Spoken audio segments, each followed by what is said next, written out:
y listo. Estamos grabando, my people. Aquí pueden ver que pues, está escuchando. Audio de escritorio pues no está reproduciendo nada, pero bueno, ya estamos grabando. Sí, ya estamos grabando. Está ahí listo. Como les comentaba, vamos a hacer nuestro primer ejercicio. Vamos a abrir Visual Studio y vamos a crear una carpeta. Voy a hacer todo desde cero. Vamos a hacer todo desde cero hasta lo más avanzado posible. Entonces vamos a crear. Primero vamos a crear la carpeta. Ustedes se vienen acá. Vamos a crearla en documentos. Aquí donde dice JavaScript voy a crear una carpeta que se va a llamar Masterclass. Voy a crear así Masterclass.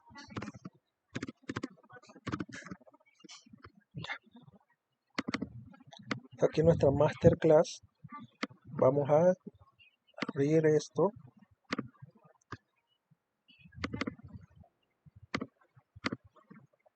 Y listo.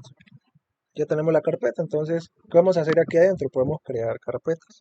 New folder, vamos a crear una carpeta para el CSS, una carpeta para el JavaScript y pues la raíz donde vamos a crear el index. De este index le voy a colocar master y vamos a utilizar los conceptos que vimos. Master class. Si ustedes quieren también lo pueden nombrar así en minúscula, no pasa nada. Masterclass y listo. Normal, creamos el documento de HTML. No me voy a detener aquí a explicar línea por línea porque pues esto lo vimos en HTML, en el módulo. Entonces aquí le voy a colocar master class.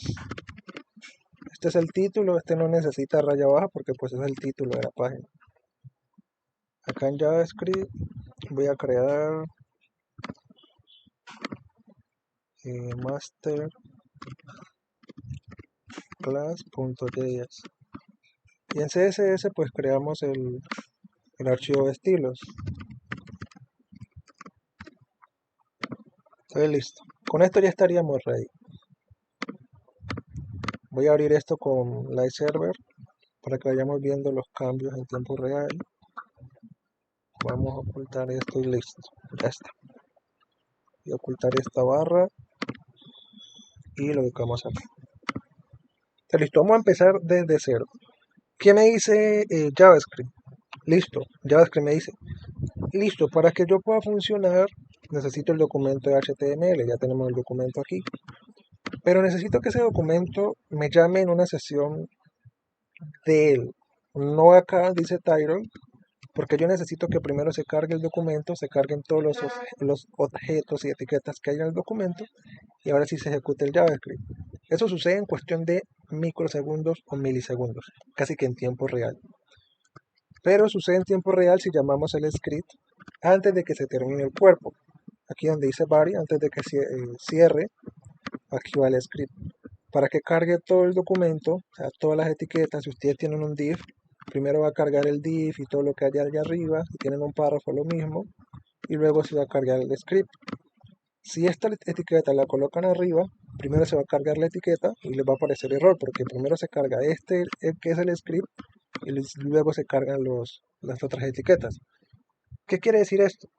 Que primero hay que darle prioridad a lo que ejecuta HTML y CSS también.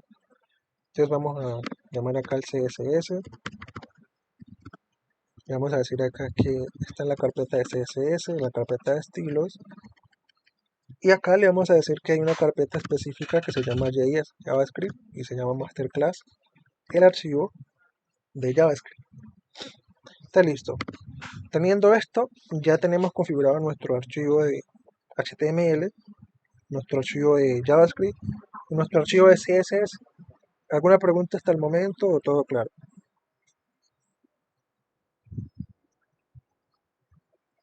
Bueno, creo que todo va bien.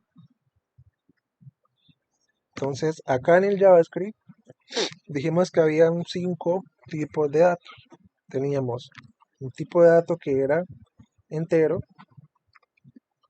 Algo importante para mencionar aquí es que en JavaScript no se declara, por ejemplo, entero tal, tampoco se declara string tal, sino que las variables son dinámicas, es decir, las variables o constantes se ajustan al tipo de dato. Ejemplo, si ustedes le colocan a esto nombre, dicen que nombre es igual a Carlos, JavaScript ya sabe que esto es una variable de tipo string. ¿Y cómo podemos comprobar eso? Esto que está aquí, esta variable que acabamos de crear, primero, importante dato, es de tipo var. Var significa que es una variable que va a trabajar en todo el programa. Yo puedo crear por acá una condición y puedo llamar a esta variable. Entonces vamos a trabajar primero con var y luego trabajamos con let para hacerlo pausado. Yo quiero ver el tipo de dato que tiene esta variable almacenada. Estoy diciendo que una variable nombre va a ser igual al nombre Carlos. ¿Por qué comillas dobles? Porque comillas dobles se utilizan para los caracteres o las cadenas de caracteres. Entonces le voy a decir console.log. Ahorita lo vimos que el console.log es para mostrar un dato en la consola. Yo le doy acá clic derecho, inspeccionar y abro la consola. Acá me dice listo, bloqueado por el cliente. No sé, debe ser que tengo alguna extensión que hace conflicto, no pasa nada. Miren que aquí lo dice extensión tal, sistema error bloqueado por el cliente. Entonces ignoren esa advertencia. Aquí en console.log yo le voy a decir type of y entre paréntesis el nombre de la variable. Miren que ahí me dice que es string. Entonces, este type of o type of me permite conocer el tipo de dato que tiene una variable. Si aquí, por ejemplo, yo no quisiera nombre, sino que abajo le voy a decir edad. Y edad lo voy a igualar a 20 años.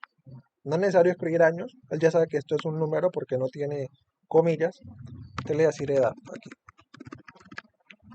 Console.log edad. Aquí me dice que es un tipo de dato number, que es un número. Si yo le escribiera, por ejemplo, sexo, le voy a decir, por ejemplo, en caso de que sexo, ejemplo, esto es un ejemplo, tenga dos, que sea femenino o masculino, yo puedo utilizar para true femenino, para false masculino. Entonces, yo le digo, si es true, femenino, lo Carlos es un hombre, puede que haya mujeres que llamen Carlos, no sé, digamos que false. Y acá le voy a decir que en edad, en vez de edad me muestra el sexo. Él acá me va a decir que es un tipo de dato booleano, para que lo tengan en cuenta. ¿Qué otro tipo de dato hay? Tenemos string, number. También tenemos el undefined. Puede ser, por ejemplo, bueno, alguien está tratando de ingresar. Puede ser, por ejemplo, que tengamos, a ver, ¿qué dato puede ser undefined? Digamos que un número, la persona no tiene celular. Entonces celular, le voy a decir que va a ser igual, no va a ser igual a nada celular. Yo muestro celular, miren lo que mi celular is not defined. Listo. Celular is not defined. Vamos a decir que celular, aparte de que celular es una variable, si yo trato de mostrar lo que dice en celular, vamos a ver qué muestra. Bueno, no muestra nada, voy a decirle que este es igual a 0. Me dice que todavía es un número. Yo digo que celular es igual a celular. No. Voy a tratar de mostrar un dato que sea undefined. Acá me muestra este porque pues estoy creando un dato sin nada. Voy a decir que esto es una constante, a ver si me lo muestra.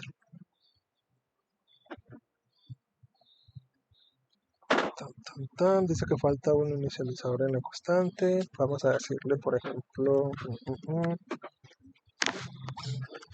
bueno, sí o sí me está exigiendo que le coloque un número. Pero, por ejemplo, si ustedes en un array, ustedes crean un array y quieren mostrar la posición 0, él les va a decir undefined. Ejemplo, digamos que yo tengo un array aquí. Esto va a llamar array. Y esta es la estructura de un array. Yo le digo que quiero mostrar la posición 0 de ese array. Primero mostrar lo que es el array, ¿no? Él acá me va a decir que es un objeto. Un array también puede funcionar como un objeto, pero no es un objeto. En realidad en JavaScript todo es un objeto, ¿no? para que lo tengan en cuenta. Todos los tipos de datos también se trabajan como si fueran un objeto. Yo le digo array, quiero acceder a la posición 0 de ese array. Esto sería algo como así. Key y 0. Mira que me dice define, porque en la posición 0 no tengo ningún dato. Pero si yo le inserto un dato, que puede ser, no sé, ID, él me va a mostrar lo que está en la posición 0. Me va a decir que es string, y así sucesivamente. Si en la posición 2, digo 1, porque empieza en 0, yo le inserto el 2, y acá le coloco 1, él me va a decir que es un tipo de dato number, y así sucesivamente. Ustedes pueden ir comparando los tipos de datos. Esto pues en cuanto a los tipos de datos, esos son los más utilizados. Algo importante aquí, miren, ustedes le pueden decir que celular es igual a null, y él les va a decir qué tipo de dato es. Les voy a decirle aquí en vez de array, voy a decir que me muestre qué tipo de dato es el de celular. Me dice que es un objeto. ¿Por qué? Porque null también es un objeto. Listo. Esto en cuanto a type of. Ustedes pueden ver el tipo de dato y eso lo pueden mostrar en la consola, lo pueden mostrar en el documento. Pero vamos a ir paso a paso. Si ustedes no quieren utilizar, por ejemplo, console.log, sino que quieren utilizar console.info, también lo pueden hacer. Miren, celular, lo vamos a mostrar con console.info. Pero ya va a cambiar el tipo de, como de mensaje, ¿no? Lo muestra también, pero no es el mismo console.log. Si le colocan, miren, console.war, de warning, de alerta, miren cómo les va a aparecer. Null. Y ahí ya está. Si le colocan, por ejemplo, console.error, esto les va a mostrar un error, pero les va a mostrar el mensaje que ustedes digan. Esto se utiliza mucho también, el console.error se utiliza mucho, sobre todo para los desarrolladores cuando quieren mostrar un error.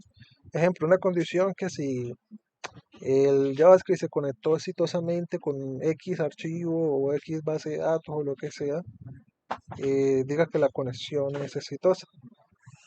O si hay un error, no se pudo conectar, pues le muestra console.error, tal cosa. Esto se puede hacer. Hay console.error, console.war, console.info y console.clear. Le dicen console.clear y le quitan esto. Bueno, ahí le pasamos una variable, pero pues eso no es necesario porque simplemente lo vamos a limpiar. Aquí dice la consola fue limpiada. Clear, fue limpiada. Esto en cuanto a la consola, ya conocimos los tipos de datos de una variable. Tenemos un booleano, tenemos un tipo de dato number, tenemos un string, tenemos un array, acá tenemos un tipo de dato nulo, probamos undefined. Esos son los tipos de datos básicos que hay en JavaScript. Ahora, bueno, voy a dejar esto por acá, voy a colocarle tipos de datos básicos en JavaScript. Eso fue lo que vimos en la primera sesión. Entonces acá le voy a colocar asterisco y esto. Entonces ya vimos los tipos de datos básicos, ya vimos cómo se puede mostrar. Ahora vamos a abrir la segunda presentación. Voy a ampliar esto. La segunda presentación está por acá.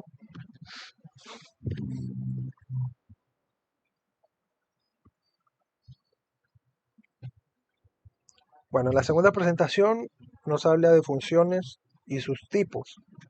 Básicamente una función es un tipo de dato, primero.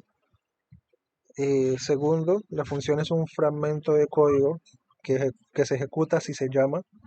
Si no se llama, no se ejecuta. Acá nos dice cómo crear una función.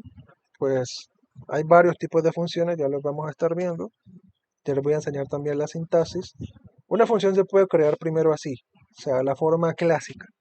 Primero escribir la palabra clave function y luego el nombre de la función. Esto que tiene en el medio, o sea, aquí en el paréntesis, se llama parámetros. Hay tipos de funciones. Hay una función con parámetros y hay otra función sin parámetros. Hay también clases de función que puede ser una anónima, una función. Pero eso lo vamos a estar viendo para no adelantarme. Está función por declaración, por expresión, funciones como objetos, funciones anónimas. Esas son las clases de funciones que hay. Se puede crear mediante expresión, se puede crear una función mediante un constructor de objeto también, para que lo tengan en cuenta. Y vamos a ver primero una función por declaración. Esta es la forma clásica. Si quieren se lo aprenden, es importante, lo recomiendo. ¿Y qué nos dice la forma clásica? Le voy a colocar aquí función por declaración. Luego sigue por expresión, vamos a ir viendo cada uno de los ejemplos. También dice función por declaración. ¿Qué es una función por declaración? Yo primero declaro la palabra clave, que es function, luego le coloco un nombre a esa función. Digamos que esa función se llame suma, porque quiero realizar una suma con esa función. Primero, pues no le voy a pasar ningún parámetro, simplemente voy a decirle que si yo llamo a esa función haga su suma. Entonces, aquí tengo la función suma, luego lo abro, pues abro llaves, y adentro de las llaves voy a realizar la operación. Aquí entra algo muy importante, y aquí pues les voy a explicar la diferencia entre let y var. Retomamos eso. Primero, miren, let, voy a colocarlo aquí un comentario, trabaja solo en el entorno que se declara. Y var trabaja en todo el código. Ahí está. Esa es la diferencia. Let trabaja solo en el entorno que se declara. Si yo adentro de esta función escribo let y luego declaro la variable, digamos que la a, y le digo que la a va a ser igual a 8, punto y coma. En JavaScript, ustedes si quieren utilizan el punto y coma, si quieren no, pero os recomiendo que utilicen el punto y coma. ¿Por qué? Porque automáticamente pues se van familiarizando con él y en futuros lenguajes de programación que sí lo requieren, que sí son más estrictos, ustedes se van a acoplar más fácil. No van a tener tantos errores. Entonces, por ejemplo, LED, tengo acá la B y acá le voy a colocar 6. Y por último voy a hacer la suma. Es decir, que no puede llamar suma esto porque ya la función se llama suma. Entonces le voy a decir sum. Y sum va a ser igual.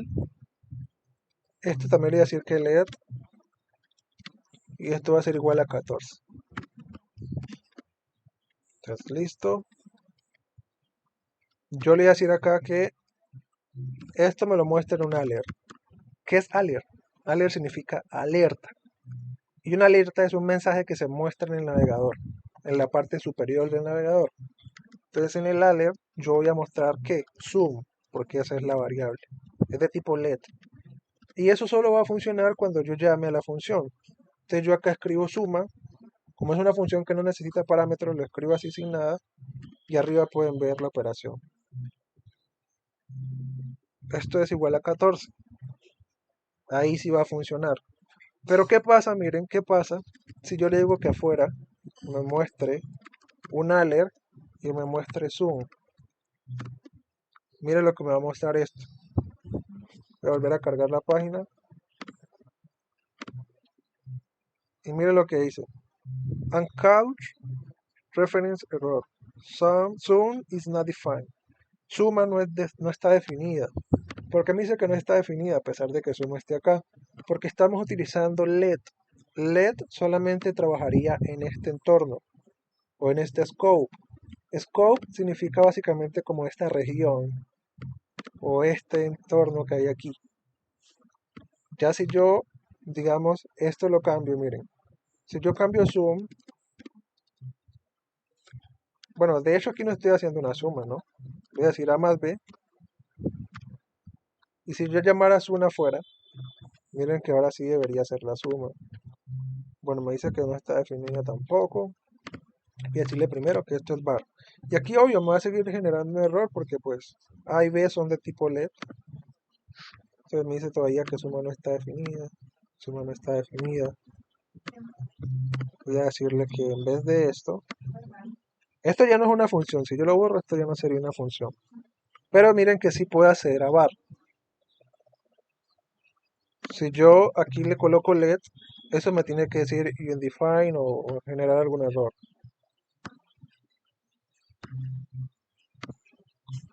Voy a... Miren, uncouch reference suma no está definida la suma.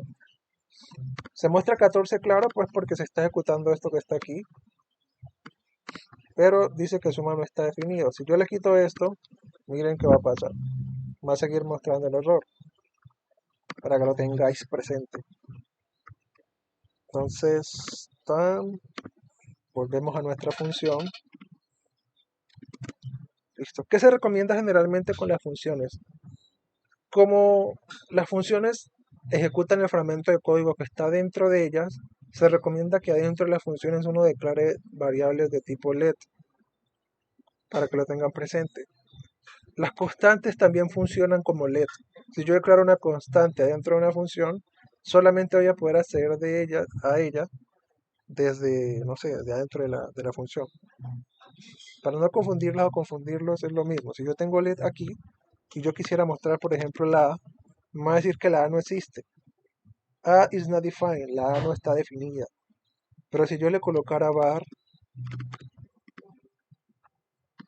voy a cargar esto de nuevo, voy a decirle que digamos que aquí con la función no se alcanza a ver bien, pero si yo le quito la función y muestro la A, bueno, la A me dice que es igual a 8, miren, la A es esta que está acá. Algo a tener en cuenta también es que JavaScript es un lenguaje interpretado, no es compilado. ¿Qué quiere decir? Cuando ustedes, por ejemplo, no sé, declaran una función, luego la llaman, obviamente primero él va a interpretar a la función y luego va a interpretar a lo que está aquí. No quiere decir que sea compilado. Compilado es que primero verifica línea por línea. Ustedes pueden en JavaScript tener el código mal, pero él, a pesar de eso, les va a saltar una alerta, pero les va a ejecutar el código siguiente. Miren que aquí dice que la A no está definida. Me genera ese error y a pesar de que tengo ese error, lo sigue haciendo. Entonces voy a dejar esto en let. Ahí les expliqué la diferencia entre let y var.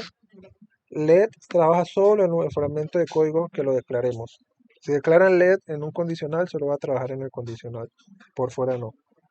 Pero si le quitan let, esto automáticamente se convierte en una variable global. Una variable tipo var. Para que lo tengan en cuenta. Estamos aquí viendo pues el ejemplo de qué es una función declarada, creo que es. Entonces, la de acá, ajá, una función por declaración, que es lo más básico. Entonces, miren, la función por declaración normal, la palabra function, le colocan el nombre y luego lo que hacen es llamar a la función acá abajo. Aquí dice, bueno, esto es un alert, en realidad no estaría haciendo nada. Yo llamo la suma y como no necesito pasarle ningún parámetro, pues solo se va a llamar sum. Voy a volver a abrir esto. Listo, y me muestra 14 porque es la suma de esos dos. ¿Alguna pregunta hasta el momento o todo claro hasta ahí?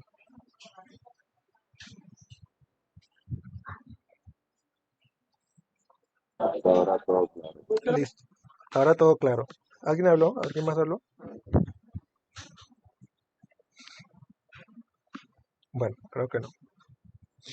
Está listo. Aquí tenemos una función por declaración. Luego, ¿qué me dicen? Que hay funciones por expresión. Y una función por expresión es básicamente asignarle una función a una constante o una variable. Generalmente se usa con constantes, para que lo tengan ahí en cuenta o presente. Miren, esto que está aquí es una función por expresión, digo, por declaración. Esto lo voy a comentar primero por declaración, ¿no? Declaración, esto no, así. Y luego vamos a tener por acá nuestra función por expresión. ¿Qué significa función por expresión? Significa que yo necesito crear una constante y luego le digo que esa constante se va a llamar suma. Vamos a hacer el mismo ejemplo. Y esa constante que llama suma va a ser igual simplemente a function. Le paso aquí esto, abro aquí y listo. ¿Qué pasa aquí? Suma realmente va a tomar las propiedades esta función. Si ustedes ven, acá tenemos el mismo ejemplo. Constante saludo, función saluda. Y bueno, ellos acá le agregan saludo, algo así como saluda. Pero no, pues no es necesario. Este es el concepto de una función por expresión. Voy a ver algo acá adelante. Funciones como objetos por expresión, funciones anónimas. Bueno, creo que lo que acabo de hacer es una función anónima. Sí, creo que me adelanté. Entonces, voy a quedarme aquí donde dice función por expresión.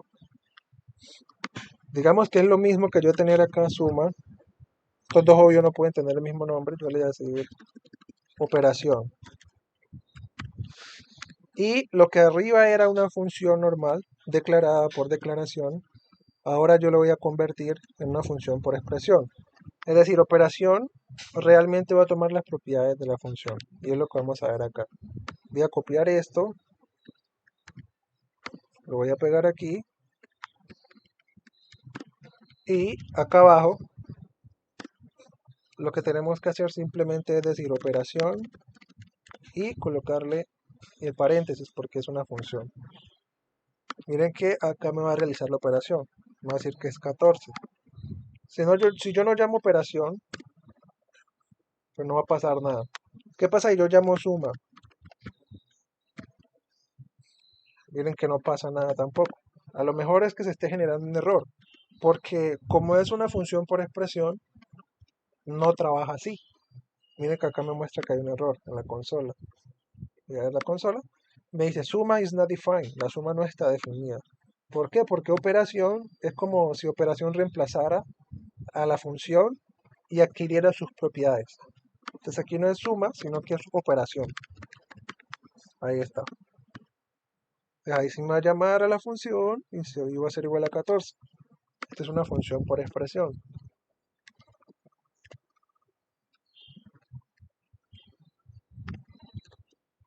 Listo. En cuanto a las funciones por expresión, ahora vamos a ver funciones como objetos. Bueno, esto no es muy extenso ni complicado de entender. Simplemente una función por objeto me dice que declaro la constante que se llama saludar y luego escribo la palabra clave que se llama new function. Es decir, es tener lo mismo que hicimos acá, simplemente que le vamos a decir new y no va a tener un nombre. Es como si fuera una función anónima con la palabra clave new. Y acá sí se vienen las anónimas, que era lo que yo estaba haciendo ahora. Una función anónima, ¿qué es? Es una función que en su interior no tiene nombre, pero afuera sí tiene un nombre. Es decir, función anónima. Y la función anónima va a tener la siguiente estructura, constante. Y esta constante va a llamar suma. Ahora sí es el ejemplo que yo les estaba mostrando. Va a ser igual a function. Acá no tiene, eh, digamos que un nombre asignado. Acá no iría suma, sino que iría así. Fin, acá va a ser igual a esto. Y acá sí se va a realizar esta operación. Entonces yo llamo suma, como es una función, ya está. Miren que acá me va a mostrar el resultado, va a ser igual a 14.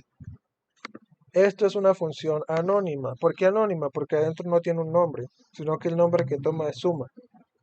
Es muy similar a la expresión, pero miren que la expresión no es anónima, tiene su nombre adentro. Esa es como la diferencia puntual.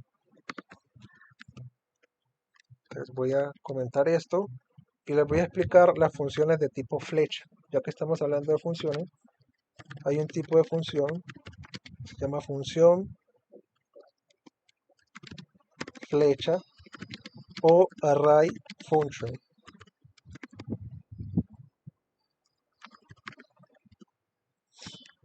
Entonces, ¿qué me dice la función de tipo flecha o la array function? Que trabaja primero, primer principio. Voy a colocar aquí.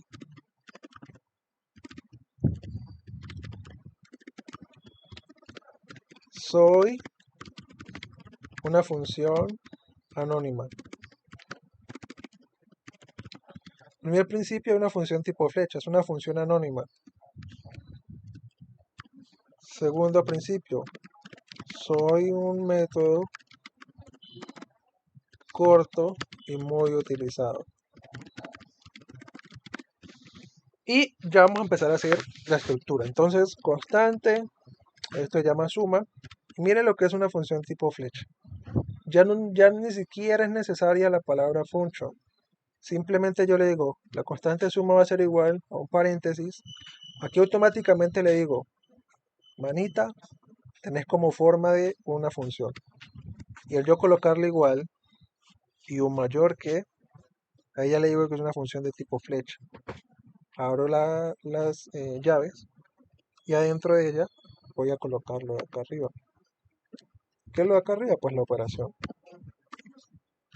Ya tengo una función tipo flecha. Mira que no necesita la palabra function. Principio número 3. No necesito la palabra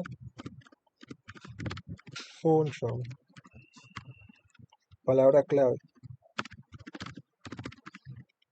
Entonces llamo suma acá abajo.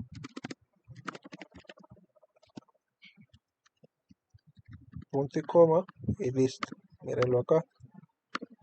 Esta es una función de tipo flecha. Esto se utiliza demasiado en JavaScript.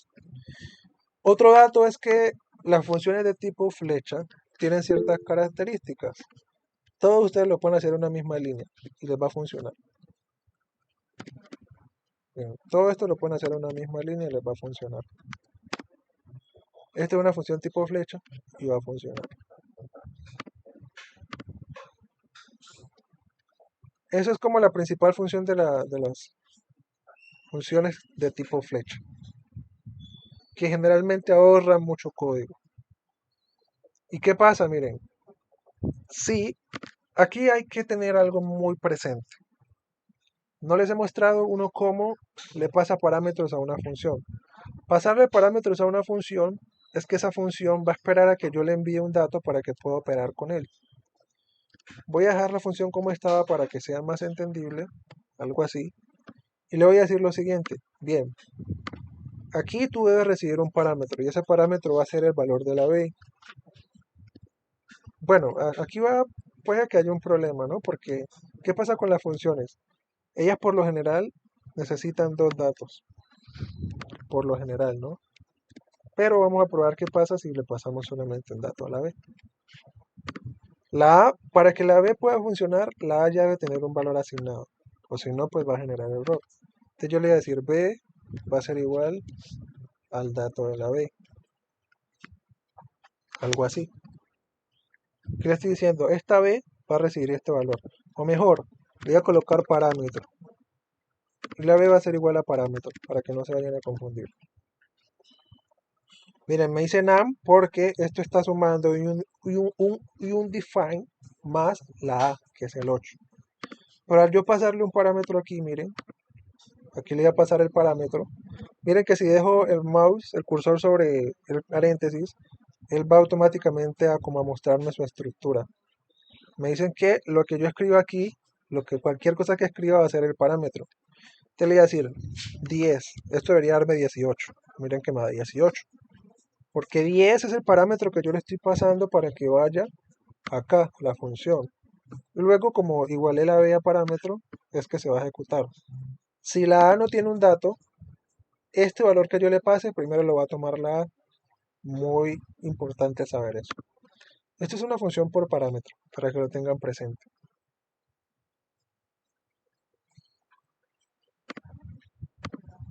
¿Qué más hay aquí? Bueno, algo importante también es lo siguiente.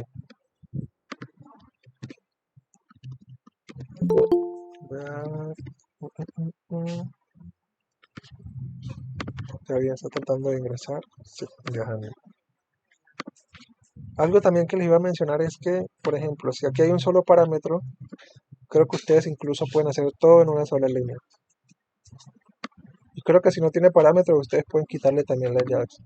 Pero no es algo como muy relevante, solo es cuestión de sintaxis y visual. Entonces podemos ver que le estoy pasando el parámetro 10 a una función de tipo flecha y este parámetro se lo estoy asignando al valor de la b, para luego en la suma sumar a más b y que me genere una alerta con la suma. Eso es lo que está pasando aquí. Todo el parámetro que yo le pase va a sumarse con la A. Esta es una función de tipo flecha y le pasamos parámetros. ¿Qué más tenemos por acá? En las funciones. Bueno, nos muestran los operadores. Dicen que hay operadores, operador módulo. El módulo simplemente es el residuo. Si un número es igual a 0 y otro a 1. O sea, cuando uno trabaja con los números pares e impares, ¿qué pasa con el módulo? Mira, usted le dice módulo de una división. Vamos a ver qué nos dice Google que es el módulo de una división. Dice que es el resto o el residuo de la división. Le damos en imágenes y aquí se pueden dar cuenta. ¿Yo cómo puedo saber si 7 es un número par e impar? Lo divido entre 2. Entonces, si me da 1 en el residuo, quiere decir que es un número impar. Si esto me da 0, me quiere decir que es un número par. Entonces esa es como la diferencia. Mírenlo acá que se ve mejor.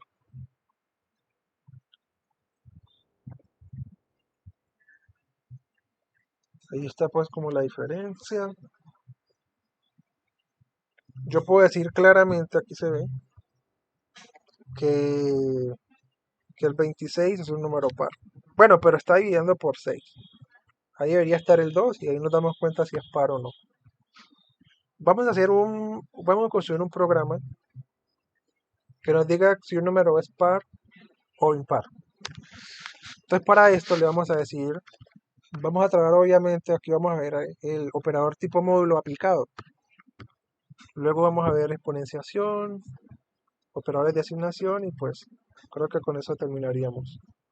Esto de number en JavaScript pues es simplemente como representación del número, ver si un número es positivo finito o infinito, preguntarle si es finito o preguntarle si es integer. Integer es pues como si fuera infinito.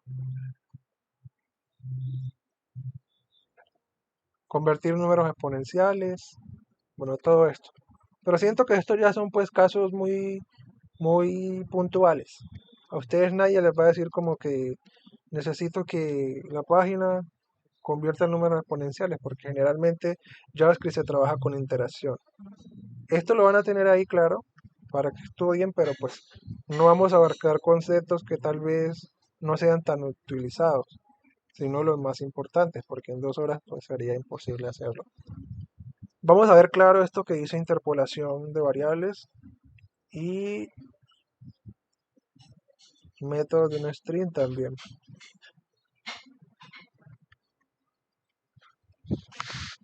Entonces vamos a ir por acá al operador de módulo donde estábamos y le vamos a decir lo siguiente, miren. Programa que calcula si un número es par o impar. Voy a hacerlo sin utilizar funciones. Esto es para que ustedes entiendan el ejercicio puntual y luego lo hacemos con funciones. Entonces, ustedes les recomiendo que cada vez que hagan un ejercicio o quieran hacer un ejercicio, enlisten la secuencia de pasos que deben hacer. Eso sería el algoritmo. O al menos lo hagan con un lápiz, un papel o lo hagan gráficamente. Entonces, lo primero que necesitamos para calcular si un número es par o impar es pedirle datos al usuario.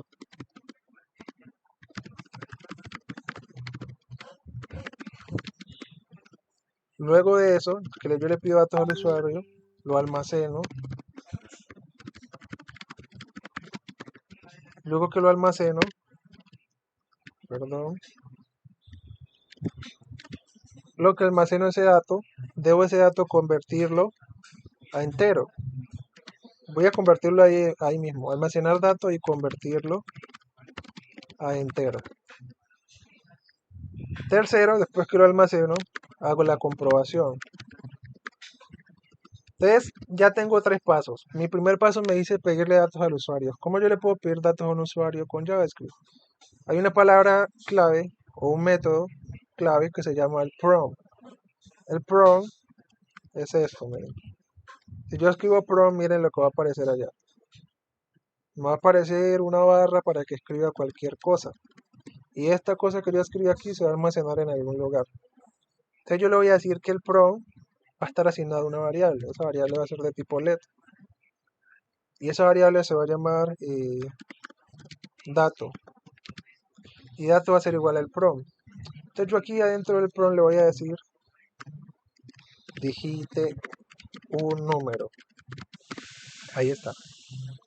Entonces miren que cuando yo recargue esto, ahí va a decir digite un número. Esto es el prompt. Entonces al yo digitar ese número se va a convertir en dato. O sea, va a estar almacenado aquí en dato.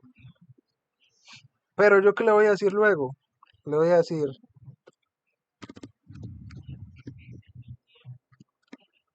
si quieren lo podemos hacer directamente acá arriba. Pero lo voy a hacer por fuera para que no se vayan a confundir. Es decir, lee dato, dato convertido. Entonces le voy a decir dato convertido, ¿por qué? Porque yo le puedo decir parse. Esto no lo pueden olvidar. Parece chiste, pero no, digamos que son palabras claves para que uno no se olvide de algo, de un método. Entonces puedo decir parse int. Parse, conviértame en entero. Necesito parse, necesito que me convierta ese número entero. Fue el número. Parse, dato. Vamos a ver qué pasa aquí. Entonces parse int es el método.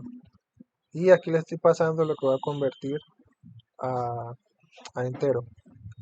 Lo que creo que... Sí, miren que parse ahí me dice que es una función. Y que adentro yo le puedo pasar los valores. Entonces aquí sería dato. ¿Qué valor voy a convertir? Entonces sería dato convertido. Y acá yo ya entro a hacer pues mi operación. Dato convertido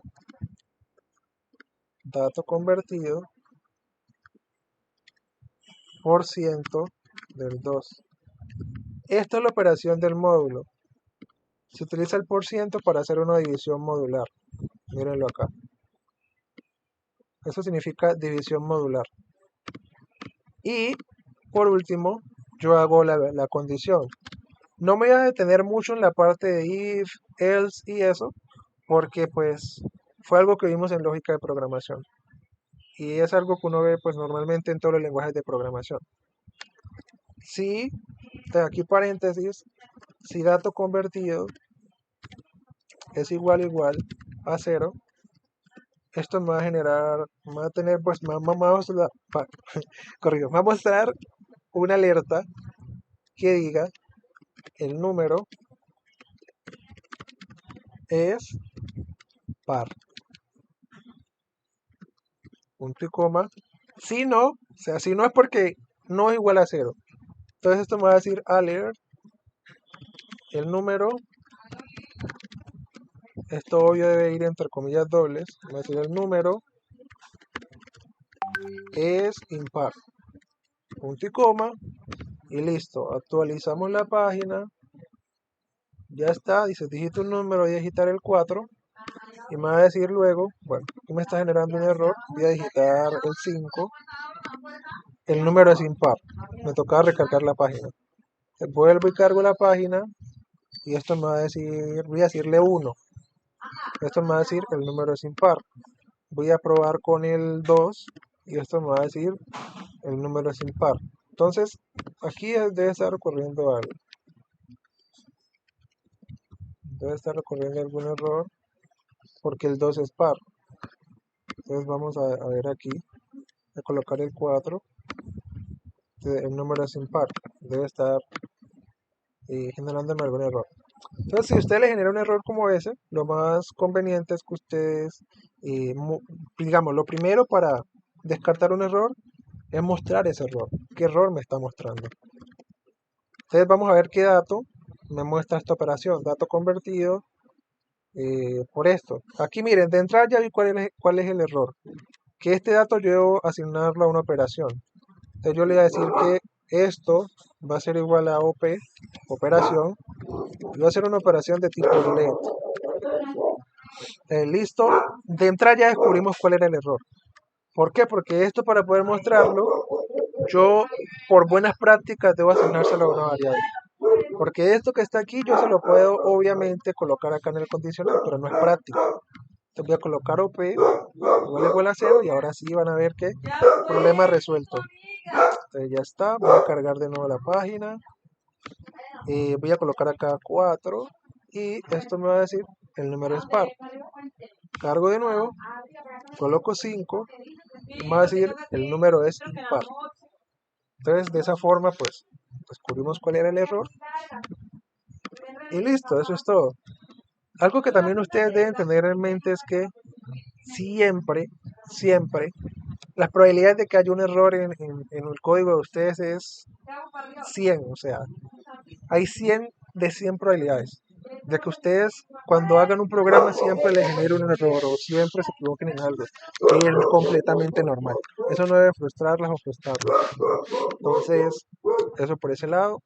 Aquí ya probamos, pues, conocimos cómo funciona el prompt, que eso es para pedirle datos a una persona, a un usuario.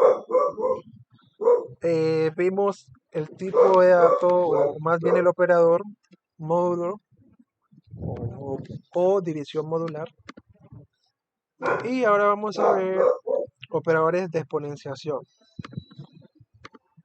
O sea, miren, digamos que yo no quiera trabajar con esto. Voy a comentarlo. Aquí tiene un ejercicio práctico. De aquí vamos a reciclar algunas cosas. Reciclar es tomar una parte de código que ya está en otra. Entonces vamos a copiar hasta aquí y le vamos a decir lo siguiente.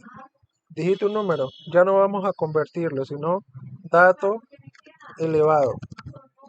Y ese dato lo vamos a elevar a algo. Aquí simplemente hacemos la operación para convertirlo a entero. ¿Por qué qué? O sea, ¿por qué hice esta segunda línea? Ustedes se preguntan, pero ¿por qué raro? ¿Por qué lo convertiste a entero si el usuario está digitando un número? Resulta que el prompt es un método que todo lo que las personas escriben por defecto lo asigna a string. Entonces yo debo pasar ese string a un número. O sea, si el usuario escribe aquí 4 o 5, ese valor realmente no se va a almacenar así, sino que se va a almacenar con unas comillas. Por eso estamos convirtiendo acá este tipo de dato a entero. Entonces acá, ¿qué le voy a decir yo? Acá voy a realizar la operación y luego esa operación me la va a mostrar en una alerta. Lo voy a decir. El...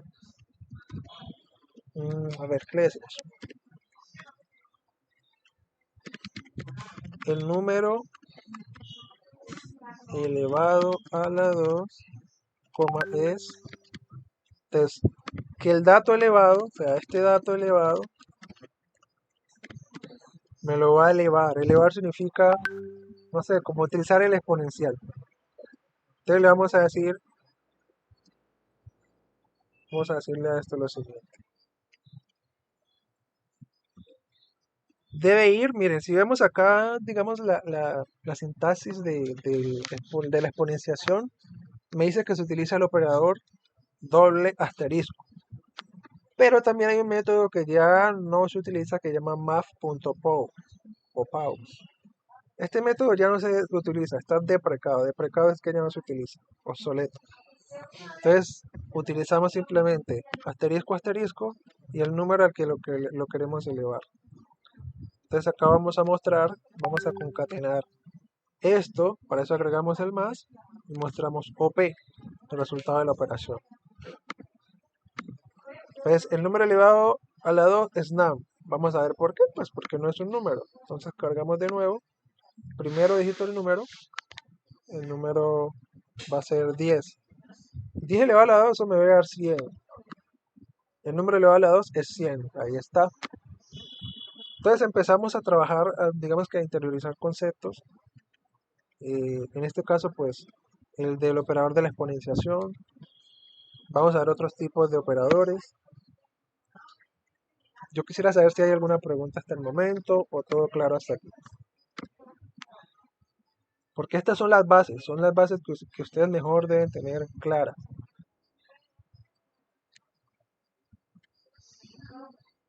Todo claro, profe. Bueno, todo claro, bien. Entonces vamos a ver operadores de asignación.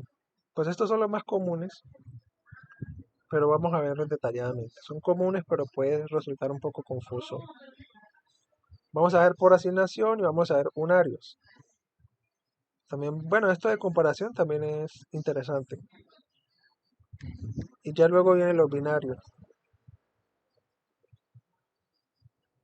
Luego viene por bit. Luego viene esta de number. Y bueno, lo que vamos a hacer aquí es ver rápidamente los operadores de asignación y los unarios. Operadores de asignación, unarios y los de comparación. Pasamos al siguiente tema. Entonces vamos a darle aquí. ¿Qué es un operador de asignación? Miren. Como su nombre le indica, es asignarle un dato a otro dato. Entonces digamos que tenemos el dato A igual a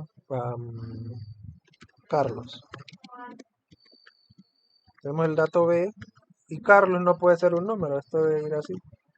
Y Carlos en mayúscula es un nombre y B va a ser Luis. Entonces acá le vamos a decir que C va a ser igual a A más B.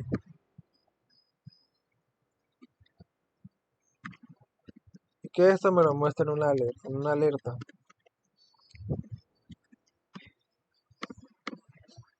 Me muestra Carlos Luis. Y si lo invertimos, miren, si invertimos esto, B más A, me muestra Luis Carlos. Entonces pasó de ser Carlos Luis, fue a la registraduría y ahora se llama Luis Carlos. Esto es los operadores por asignación. Entonces, vamos a ver, esa es pues simplemente una asignación básica. Vamos a ver suma y asignación. ¿Qué me dice la suma y asignación? Voy a ampliarlo un poco más para que ustedes observen mejor. Me dice que es un método abreviado, miren, que sumar A más igual B es lo mismo que yo tener A más B. Lo mismo para A menos B, es lo mismo que yo tener A menos B. Que A por B es lo mismo que yo tener A por B. O sea, A por igual a B es lo mismo que yo tener A por B. Y así sucesivamente. Es decir, el signo de la operación va antes del igual. Es decir, esto que yo acabé de hacer aquí, simplemente es decirle B más B más igual a A. Esto es lo mismo tener B más A. Entonces voy a mostrarle Luis Carlos. Mire que también funciona. B más igual a A es lo mismo que yo tener B más A. B menos. Miren que me dice NAND, porque yo no puedo operar entre string. No puedo operar entre string. Claro. Ni puedo multiplicar entre string. Para que lo tengáis claro. Entonces sí puedo sumarlo, lo puedo concatenar. En realidad eso no es una suma, ¿no? Esto es simplemente una concatenación al colocarle más. Suma sería si yo esto lo reemplazara por números, que obviamente debería funcionar. ¿Qué más hay aquí? Pues lo mismo, miren, para todos los operadores funciona igual. Este es un método corto, un método abreviado, para que lo tengan presente. Se utiliza mucho con las matemáticas. Operadores unarios, esto es chévere, esto es, digamos que, divertido en un punto, porque yo puedo sencillamente incrementar, por ejemplo, tener la A e incrementarla, o decrementarla, o hacer un incremento previo o un decremento previo. Esto lo vamos a hacer. Puede ser un poco confuso, pero si le colocamos un poco de atención y sentido común va a ser más entendible. Por ejemplo, miremos el primer caso. Dice que usa el valor de A y luego lo incrementa. Que se llama el post-incremento. El otro dice decremento, usa el valor de A y luego lo decrementa. Y está el incremento previo. Incrementa el valor de A y luego lo usa. ¿Qué quiere decir eso? Que es un poco confuso. Aquí miren, después que pasamos de este tipo de operadores, que son por asignación, Vamos a pasar a operadores unarios. Voy a colocar. Entonces me dicen los operadores unarios que yo puedo tener la A y la A va a ser igual a 0. O la A va a ser igual a contador, para que entiendan mejor el ejemplo. ¿Y qué me dice un operador unario? Aquí vamos a introducir un tema o un método que se llama document.write. Document.write permite escribir cosas en mi documento de HTML. Yo con document.write puedo escribir cualquier cosa. Document.write me va a mostrar a contador más. Eso debe ser igual a 0. ¿Pero por qué? O sea, ¿por qué? ¿Qué está pasando aquí? Porque en realidad sí lo está incrementando. Pero si miren acá el concepto, miren este concepto, él me dice, usa el valor de A y luego lo incrementa. Es decir, primero, manito, primero te voy a mostrar el valor de A y luego lo voy a incrementar. Si yo mostrara, miren, si yo mostrara acá document.write o console.log y ahí sí mostrara el contador, esto, miren, voy a abrirlo por acá, esto en consola me va a mostrar 1. ¿Por qué? ¿Qué está pasando aquí? Vamos a ver qué está pasando aquí, vamos a analizarlo. Primero es igual a 0, aquí lo incrementa, pero el hecho de que lo incremente no quiere decir que me lo va a mostrar. El primero lo va a incrementar internamente y luego sí me lo va a mostrar. ¿Qué incrementó? Es decir, manito, listo, ya incrementé. Entonces este ya no va a seguir siendo 0, esto va a ser 1. Y ahora sí que lo vuelves a mostrar, ahora sí va a funcionar. Pero si yo ese más, miren, se lo coloco acá, ahora sí me va a funcionar como yo quiero. Este se llama el incremento previo. Y hay otro que es post-incremento. Post-incremento es el que siempre utilizamos con el contador. Contador más. Mírenlo acá. Este se llama post-incremento. Es decir, si lo muestras la primera vez, no va a incrementar ahí, sino la segunda que lo muestras. Lo mismo con el decremento. Se llama post-decremento. Pero si tú lo decrementas previamente, quiere decir que antes de que se muestre, tú ya hiciste la operación. ¿Está claro eso o hay alguna duda? Miren, esto que tengo aquí es un incremento previo. Y lo que tengo acá es un post-incremento. Esto es un post-incremento. Primero lo muestro y luego sí lo incremento. Pero si lo hago previamente, ahí sí va a funcionar.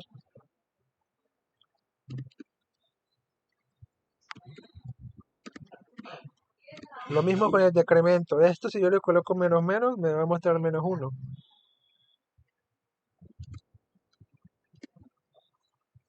Con esto podemos hacer infinidad de cosas con los operadores unarios. Y lo mismo, miren, voy a ampliarlo. Hay algo que se llama resta unaria, simplemente lo que hace es cambiarle el signo. Simplemente le colocan al principio menos y ya le cambia el signo. Está el decremento, el predecremento o el preincremento, que fue lo que hicimos ahora. Y nosotros podemos hacer condicionales, bucles, entre otras cosas. ¿Preguntas, dudas, inquietudes hasta el momento?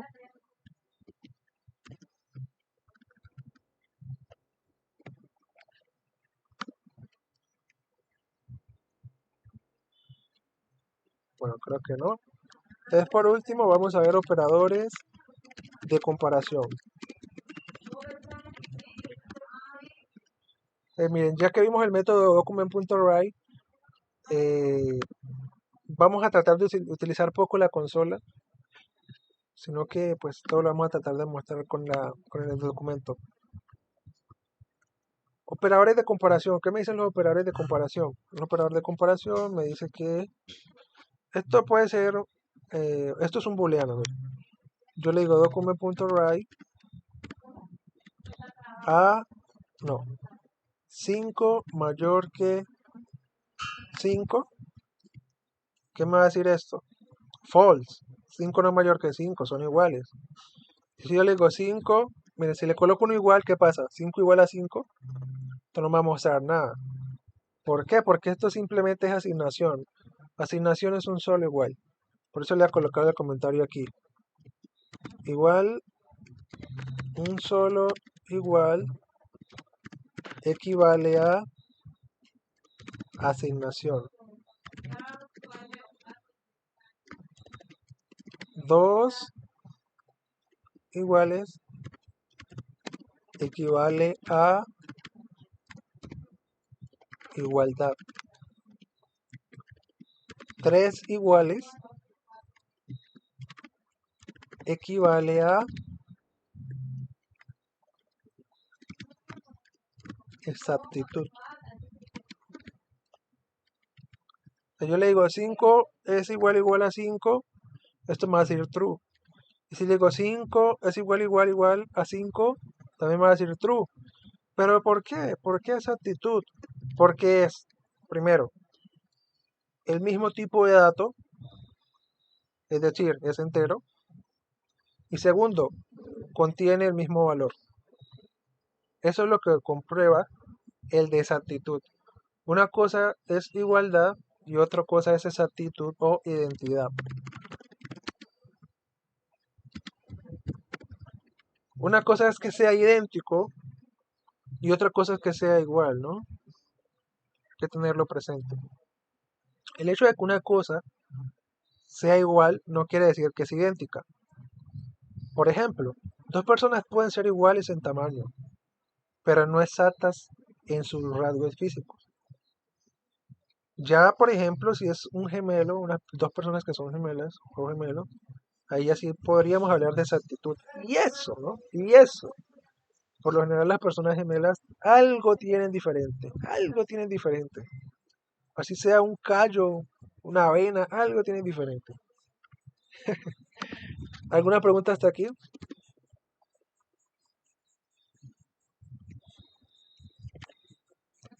Bueno, creo que no hay preguntas, así que vamos a continuar con nuestra tercera presentación.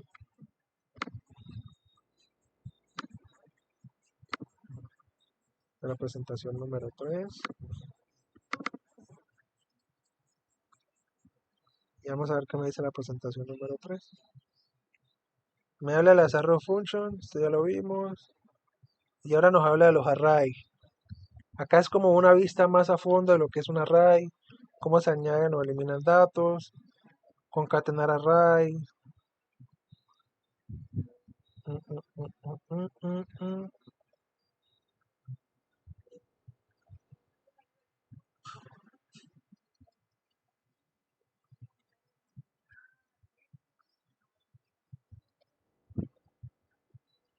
El método math random, método de redondeo, que es set y que es weak set. Entonces rápidamente vamos a ver los array.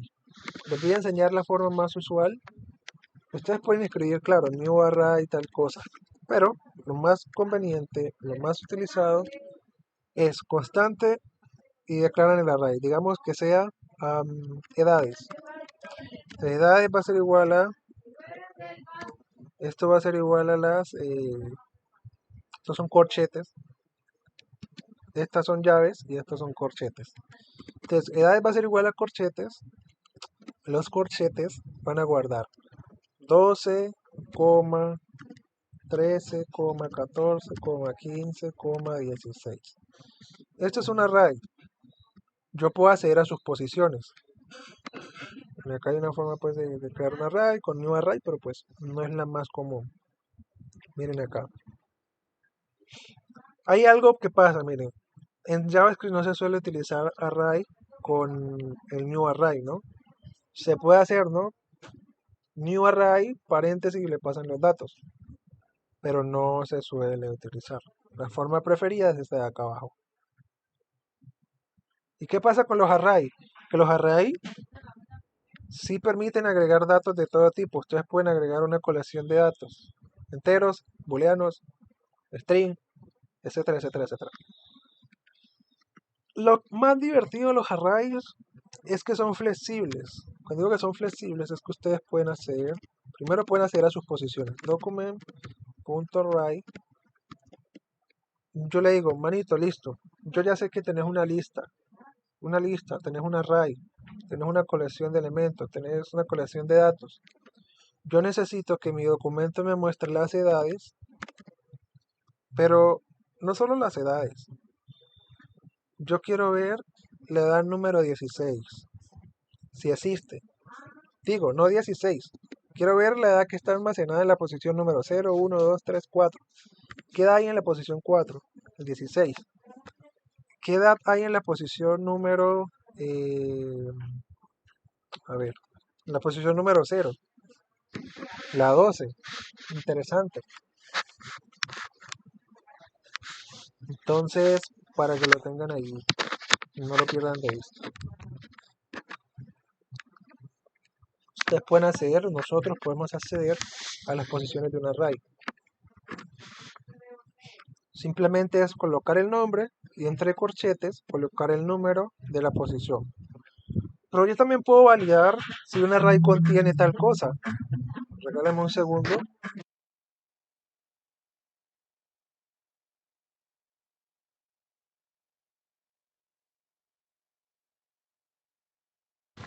Listo, entonces ya podemos comprobar si edades contiene tal dato.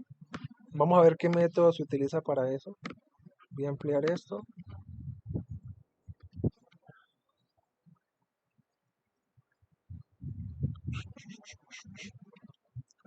Hay algo chévere y es que simplemente nosotros escribiendo, miren, vamos a escribir edades, punto, aquí ustedes pueden ver, concatenar, copiar con algo, flat, fill, filter, find, vamos a ver si es find, pero yo creo más bien que es includes. Entonces nosotros volvemos acá y vamos a ver si esto incluye el dato que le pasemos, includes, y aquí le pasamos el elemento. Miren que dice número o booleano, lo que sea. Yo le voy a pasar el dato 12, a ver si incluye el 12. Y esto me lo va a mostrar, quiere decir que esto me lo muestra en un document.write. Document.write.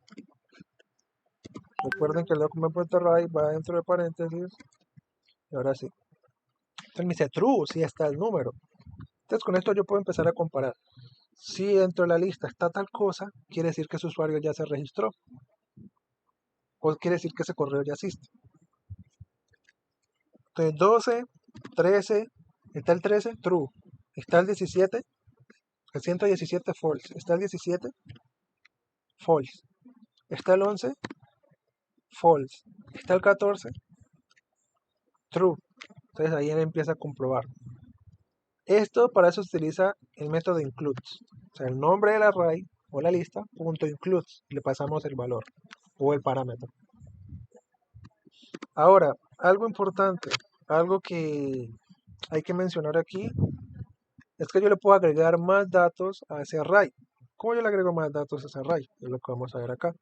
Está el método chief, unchief, está el método pop y el método, a ver, push. Vamos a verlos cada uno de ellos. Push y pop, digamos que tienen una particularidad. Primero push, creo que está acá arriba. Sí, está acá arriba. Push añade uno o varios elementos al final del array. O sea, push, siempre que escuchen push es lo mismo como presionar, tocar algo. Añade uno o varios elementos al final del array. Push añade al final. Y pop elimina al final, es decir, el último. Entonces push and pop comparten una función y es que trabajan al final. Y unshift y shift son lo contrario de push y pop, es decir, trabajan al principio. Unshift añade uno o varios elementos al inicio del array y shift elimina el primer elemento del array. Ambos trabajan al principio, por eso están así distribuidos. Entonces vamos a ver acá los ejemplos. Vamos a decirle que nos muestre, miren, primero ustedes deben hacer obviamente la operación. le dicen edades. Ustedes pueden incluso ver todos los métodos que tiene, ¿no? Keys, join, pop. Miren que aquí está pop, reduce, reverse, slice on, splice, to string, unchief. Primero me dice que chief añade al principio y unchief elimina el principio. Entonces al principio yo quiero añadir el número 11 y luego de eso quiero mostrar mi array. Document.array me va a mostrar edades. Entonces si se dan cuenta, creo que chief elimina, ¿no? Miren, chief lo elimina. Eso fue lo que pasó. Es unchief quien agrega. Entonces yo digo unchief, agrégame el 11 con unchief y miren que me agrega el 11. Y si yo cambio ese unchief y le digo, no sé, unchief edades.pop, esto así solo no va a funcionar, miren. Yo le voy a decir luego que lo añade, que me lo elimine. Ahí está. O sea, por sí solo no va a funcionar. Usted tiene que llamar el parámetro así, el método, y automáticamente lo elimina. No tienen que decirle que eliminar porque él ya sabe que elimina el último elemento. No pierdan el tiempo diciéndole que elimine posición X, posición Y, porque no lo va a hacer. Simplemente elimina la última posición pop, pero shift elimina el primero. O sea que no es necesario pasarle algún parámetro. Miren que ahí eliminó el 11. De esta forma ustedes pueden eliminar elementos de un array. Y se puede hacer un ejercicio interesante con botones, que los botones agreguen números y números y números, y uno que diga remover, que sea remover. Entonces el botón lo que va a hacer es ejecutar el método de unshift o el método de shift para eliminar y unshift para agregar. Así es como trabaja un array, con los métodos pop, el método push. Recuerden que push es agregar, pop eliminar, shift eliminar, unshift agregar al principio. Entonces así trabaja un array. Esto fue lo que vimos ahora. Hay otras alternativas para crear un array, pero la más utilizada es la que les acabo de enseñar. Se puede convertir en un array string, por supuesto. Esos son casos puntuales. No es algo que se haga frecuentemente. Se puede concatenar arrays, claro. Yo puedo tener uno que diga edades y puedo tener otro que diga con nombres. Yo esto lo puedo concatenar perfectamente. Yo puedo decir que hay uno que se llama, hay unos nombres. En este caso tengo a Jordan, tengo a, no sé, a Luis, tengo a, ¿qué? Un hombre de mujer, ahí tengo a Karen. Entonces, listo. Yo le puedo decir tranquilamente a esto lo siguiente. Puedo decir edades más nombres. Mire lo que pasa, me muestra ahora sí pues una suma. Esto es concatenar un array. Claro, yo le puedo decir a edades o le puedo decir a nombres que agregue edades. ¿Y eso qué va a hacer? Me va a agregar edades. Voy a decirle que aquí muestre nombres y nombres debe contener edades. Mírenlo aquí. Y aquí entra una duda, y es una duda muy frecuente. Si el array trabaja con posiciones, es decir, 0, 1, 2, ¿esto estaría en la 3 o cada uno tomaría una posición? Vamos a descubrirlo. Entonces vamos a decirle que nos muestre nombres.length. Esto es para mostrar la amplitud de un array. Nos dice que 4. Entonces sería 0, 1, 2, 3. Vamos a ver. 0, 1, 2, 3. Sí, en realidad tiene 4 elementos, es lo que está pasando. 0, 1, 2, 3. O sea, tiene 4 elementos. Entonces, ahí descubrimos que en realidad estos no es que cada posición se vaya acá, sino que se va a ir como tal el array en sí, el array completo. No quiere decir que al mostrar las edades cada va a ser igual a tal y tal y tal, no. Va a trabajar el dato como si fuera uno solo. Les voy a mostrar nombres. Miren lo que pasa. Y yo le digo nombres.fop y doy, debo llamar el método. Entonces me elimina de una vez las edades. No me elimina el 16, me lo elimina de una vez las edades. Porque las edades es lo que está guardado en la posición número 3, 0, 1, 2 y 3. Eso es lo que está pasando. ¿Qué más tenemos por aquí? Separar unit strings. Esto simplemente es como para cambiar el tipo no sé, de separador. O sea, coma. Se lo pueden cambiar por puntos. Pero pues eso no es relevante. Ni me aporta ni me suma. El método math_random, ustedes pueden utilizar este método para hacer un montón de cosas o tener números al azar, lo pueden hacer. Dice que devuelve un número al azar entre 0 y 1 con 16 decimales. Vamos a comprobar el método. Vamos a decirle, este método se utiliza mucho. Si ustedes quieren, por ejemplo, generar un ticket automático para un usuario, se utiliza ese método. Generar un número al azar, un código al azar. Ejemplo, que ustedes quieran generar un código de guía y luego almacenarlo en la base de datos. Está bien. Ustedes pueden hacer dos comprobaciones. Generar el número al azar, 1, lo guardan en la base de datos, 2, y luego comprueban si cuando se genera ese número ya está en la base de datos. Si el número ya está en la base de datos, le piden al sistema que genere otro automáticamente. Entonces, método math random. ¿Qué me dice el método math random? Es sencillo. Vamos a crear una variable de tipo let. Se va a llamar número igual a math.random. Ya está. Vamos a ver qué muestra eso de momento. Document.write. Me vas a mostrar a número. Mire, me muestra un número al azar. Cada vez que yo cargue esto, me muestra un número al azar entre 0 y 1. ¿Qué debo hacer yo para que esto se convierta en un número entero? Yo le digo número.floor. Creo que, a ver, voy a decirle let. Acá está. Math.floor. Se utiliza ese método. Yo voy a decirle que lo redondee inferiormente. Que lo redondee inferiormente solamente quedándonos con la parte entera. Entonces le digo math.floor.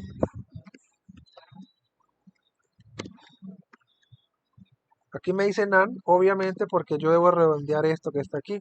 Entonces el primer método queda así con math random. Y luego yo le digo que, le digo, otro se va a llamar redondeo. Redondeo y va a ser igual a math.floor de número. Va a ser el redondeo de número. Entonces yo acá muestro solamente redondeos. Redondeo. 0. Siempre me va a mostrar 0. Vamos a ver cómo mostramos el número en sí.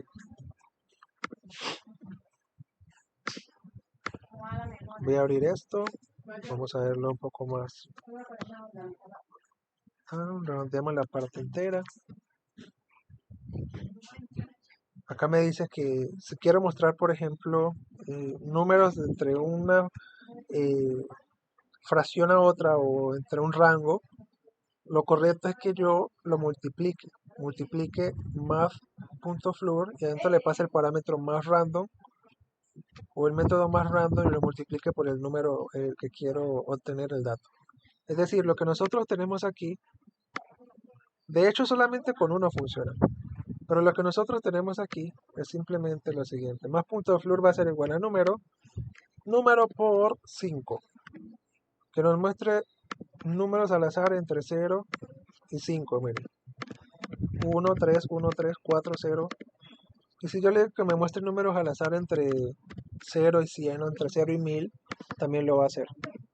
Ahí está. 744, 847, 356, 280, 828, 10, 413. Y con esto ustedes ya tienen no sé, un sistema para dar números al azar o hacer una rifa. Incluso pueden hacer una rifa con esto. 529, 429, 8888. Esto da números al azar. Algo interesante es que ustedes pueden reemplazar esto que dice floor por viñetas. Miren, acá dice que si ustedes copian 2 veces las viñetas, automáticamente es como si tuvieran el math.floor. les va a funcionar. Miren que va a seguir funcionando. O sea, el método math.floor equivale a esto. Yo lo puedo resumir a esto. O colocarle math.floor. E igualmente va a funcionar. Si le siguen aumentando cero, ya saben que el número pues va a ser mayor. Les va a generar un número mayor de tantas cifras. Y con esto ustedes pueden hacer un programa interesante. Con local storage, que lo vamos a ver mucho más adelante también, que guarde esos números de manera local en el almacenamiento del navegador o memoria del navegador y luego compruebe o trabaje con ellos. Se puede hacer esto. Se puede hacer un sistema de, no sé, un sistema automatizado para entregas de pedidos, algo así, por seguimiento de guía. Ejemplo, se puede hacer. ¿Qué más hay por aquí? Sí, eso en cuanto a eso.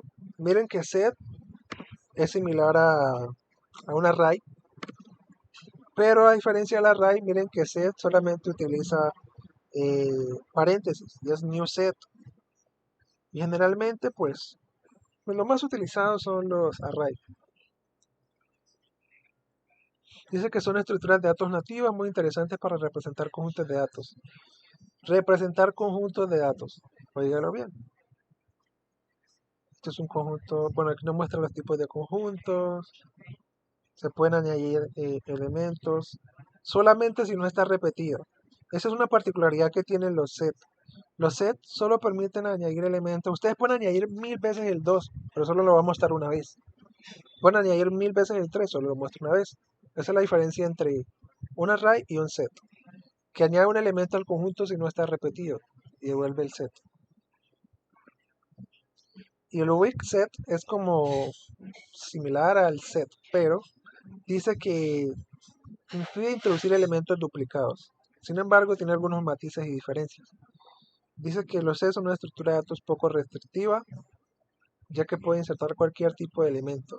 Los weak set no permiten insertar datos primitivos. Ok, buen dato. Recuerden que los datos primitivos son, por ejemplo, no sé, tipo string, lo que vimos hace un momento. Si ustedes insertan un 1, la hago true, les va a generar error. Generalmente los de tipo weak lo que permiten insertar son objetos. Mírenlo aquí. Esto es un objeto lo que están insertando aquí. Aquí hay una diferencia entre ellos y pasamos a la siguiente presentación. Clase número 4. Vamos a ver. La clase número 4, ¿de qué habla? ¿Qué es el DOM? Esto es muy interesante. ¿Cómo seleccionar elementos del DOM? Estas son una de las bases que ustedes deben tener muy claras, porque gracias a esto, a estos elementos, nosotros podemos trabajar dinámicamente entre JavaScript y HTML, CSS también. Esta es tal vez una de las mejores clases, porque aquí se muestra a grosso modo cómo seleccionar elementos desde JavaScript y de HTML. Incluso uno puede insertar documentos de JavaScript a HTML. Ustedes pueden crear muchos contenedores a partir de un botón. Entonces vamos a verlo muy pausado porque esto es importante que lo tengan claro, muy claro. En primer lugar, dice que cuando comenzamos en el mundo del desarrollo de web, normalmente comenzamos por aprender a escribir etiquetado o marcado HTML y además añadir estilos CSS para darle color, forma y algo de interacción. Sin embargo, a medida que avanzamos, nos damos cuenta que en cierta forma podemos estar bastante limitados. Es decir, vamos a ver por qué. Si únicamente utilizamos HTML y CSS, solo podremos crear páginas estáticas, páginas que no pueden mostrarse de una forma diferente dependiendo de acciones del usuario. Si añadimos JavaScript, podremos crear páginas dinámicas, es decir, aprovechar la potencia y flexibilidad que nos da un lenguaje de programación para crear documentos y páginas mucho más ricas, con una experiencia más completa y con las que se pueden automatizar un gran abanico de tareas y acciones. Las siglas de DOM significan Document Object Model. Modelo básicamente es como objeto de modelado de un documento, en este caso HTML. Dice que una página HTML está formada por múltiples etiquetas HTML y dice que estas están anidadas una dentro de otra y así sucesivamente. Digamos que la estructura principal del árbol del DOM es HTML. La etiqueta más importante del documento HTML es la misma, HTML. HTML que abre y HTML que cierra. Esto explicado en código es lo siguiente. Abramos acá, miremos que HTML abre y HTML cierra. Si yo borrara estas etiquetas, vamos a ver qué parece. Voy a borrar este que está aquí. Voy a volver a cargar este documento. Lo más probable es que funcione, sí, pero al yo cargar esto a un servidor me va a generar error. Incluso si yo borro la segunda etiqueta, también buena o poderosa, miren que esto debería generar un error. Pero bueno, tal vez no me lo genera porque estoy en un servidor local, pero esto debe generar un error si ustedes lo cargan a la web. Puede que no les cargue el documento. Entonces, esta es la estructura de un documento de HTML. En primer lugar, está el HTML, luego el head, luego el body. Y lo que está dentro del body son hijos del body, del cuerpo. Los que estén debajo del head son hijos del head. O sea, los que contiene el head son hijos del head. Entonces, la cosa sería así. HTML sería el super pro, sería básicamente el abuelo. Y como es el abuelo, head y body serían los padres. Title sería hijo de head, div, párrafos y todo lo demás, párrafos, div, etiquetas de título H1, H2 hasta H6, serían hijas del body, para que lo tengan en cuenta. Ahora, el objeto document que hemos estado utilizando, dice que en JavaScript la forma de hacer al DOM es a través de un objeto llamado document, que representa el árbol DOM de la página, o más concretamente la página de la pestaña del navegador donde nos encontramos.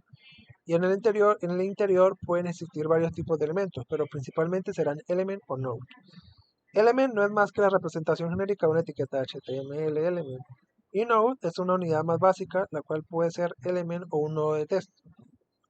Esto en otras palabras, ya les voy a mostrar qué significa.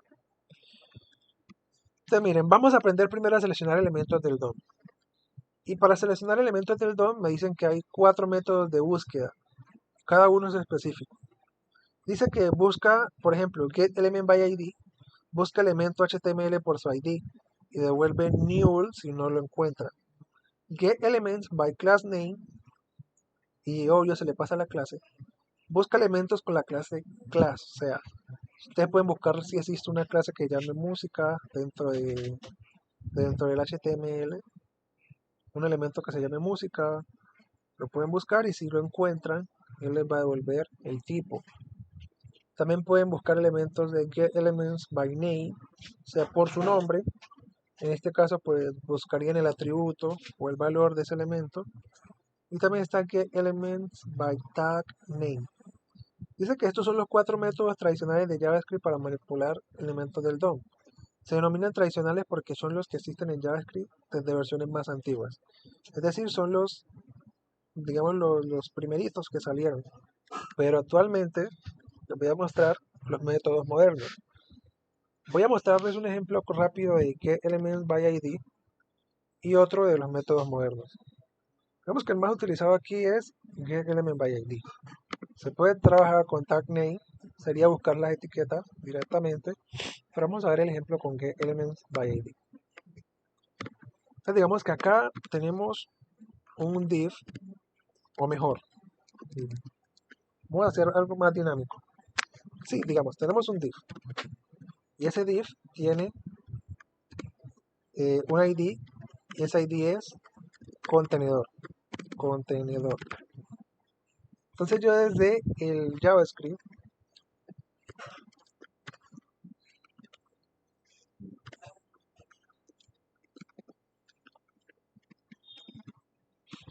desde el JavaScript le voy a decir lo siguiente.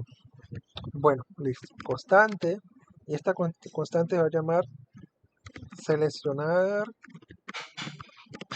elemento.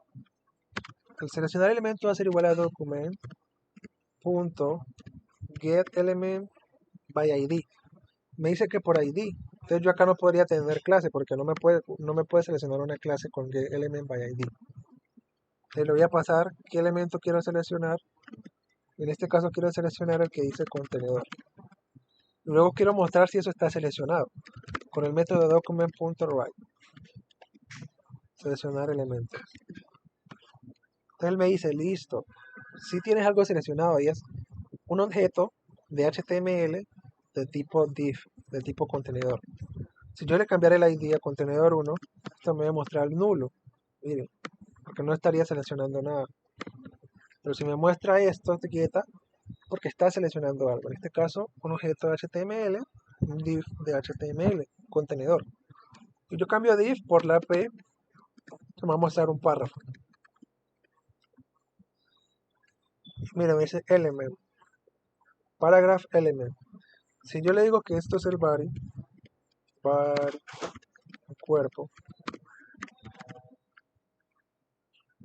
me muestra HTML body element. Yo le digo que me muestre el head, me dice null. Si yo le digo que me muestre, por ejemplo, el footer, también me va a decir qué tipo es. Object HTML element. Y lo que pasa aquí es que el HTML element son etiquetas nativas del HTML semántico de nuestro documento. Recordemos que hay etiquetas propias del HTML, o sea, vienen con él por defecto. Entonces, una de esas, por ejemplo, el footer, otra, el main.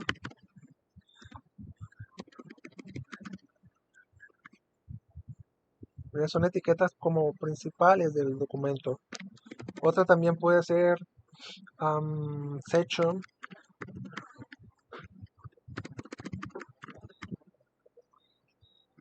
Son etiquetas semánticas del HTML, por eso aparece así. O article.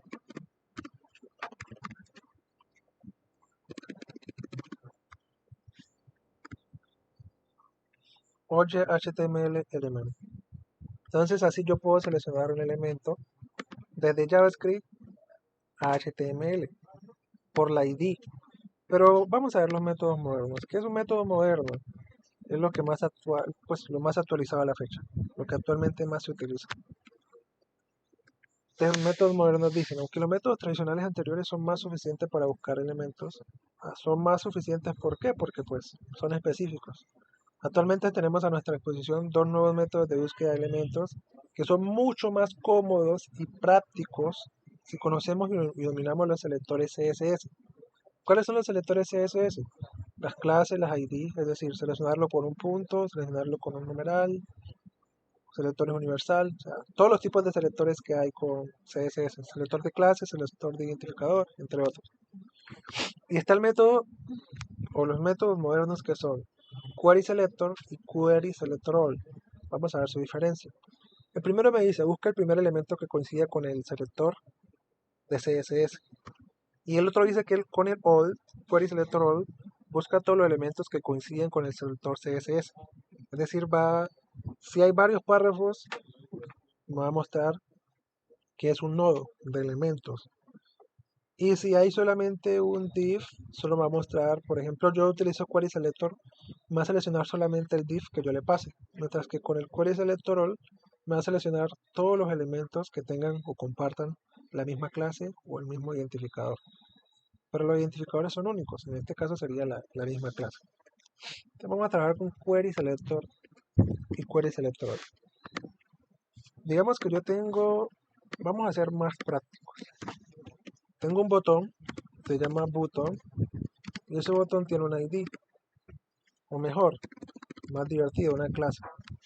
La clase de ese botón va a ser cambiar color, se va a llamar.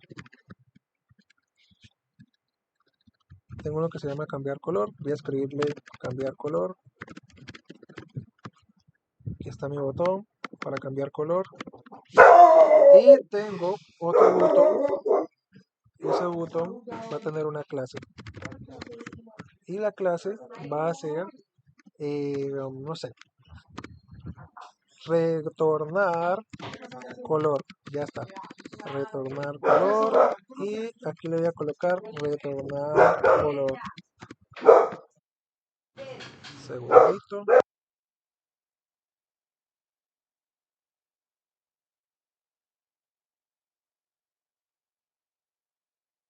Listo, entonces aquí vamos a comentar esto porque ya no lo vamos a utilizar. Vamos a comentar esto y listo. Tenemos un botón para cambiar el color y otro para retornar el color. ¿Pero el color de qué? De ellos.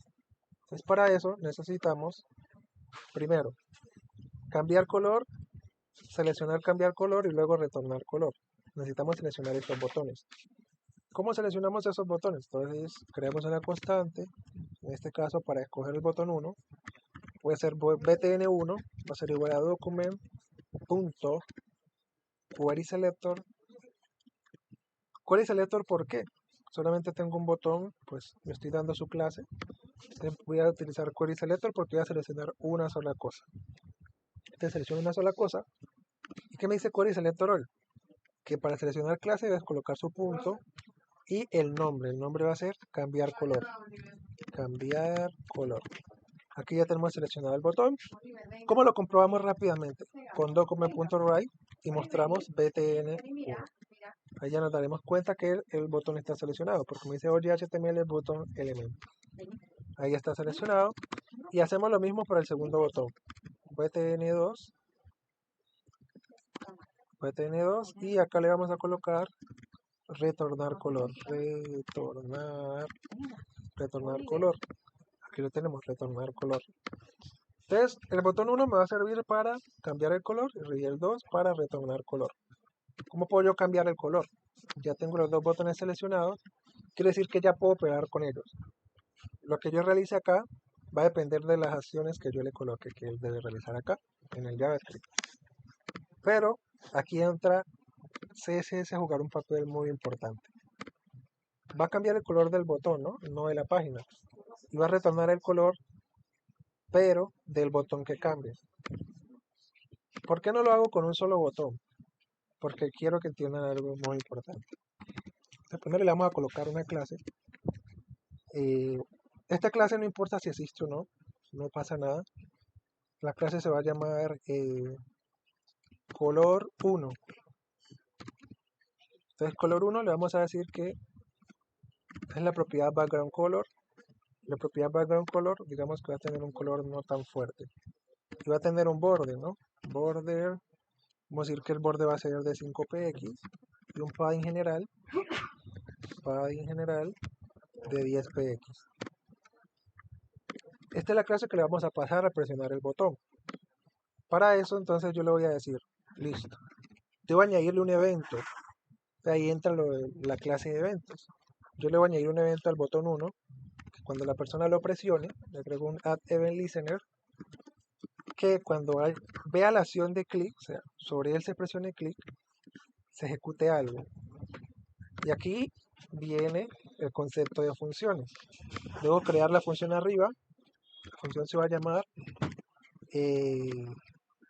clic.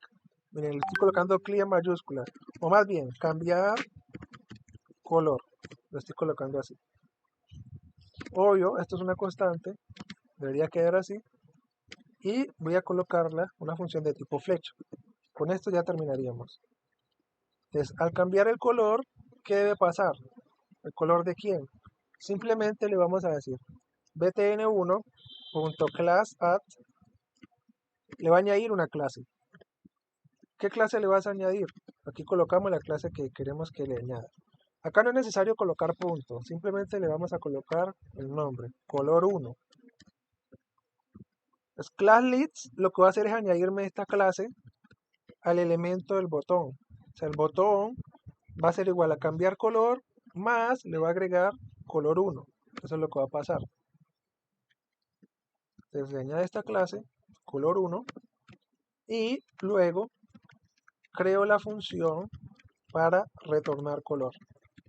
Sería igual a retornar color. Y retornar color es simplemente removerlo. Remover. Este es remove. Removemos color 1 cuando se presione el botón 2. Entonces el primer Add Event Listener, ¿qué me dice? Listo, cuando se presione clear en el btn1, que es cambiar color, ¿qué va a pasar? Se va a ejecutar la función que se llama cambiar color. Esta función va dentro de este elemento. Y luego tenemos btn2, lo mismo, añadimos el evento, pero no sería cambiar color. El segundo sería retornar color. Retornar color. Cerramos aquí y listo. Vamos a comprobar.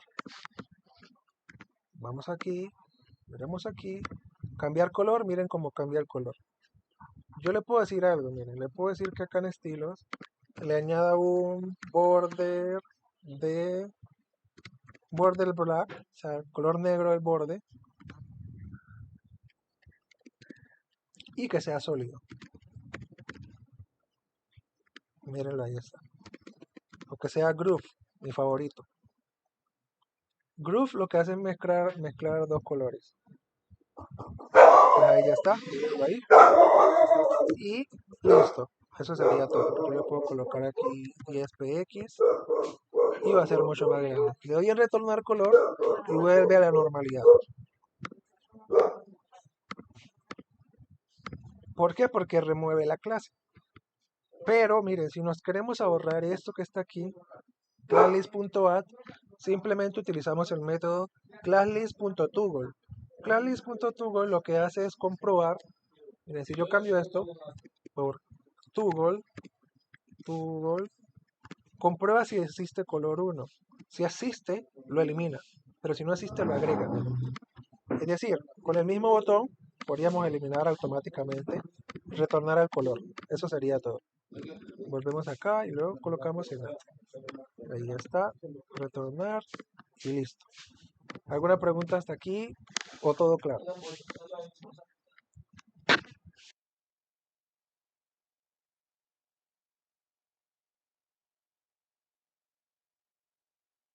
Eso sería todo.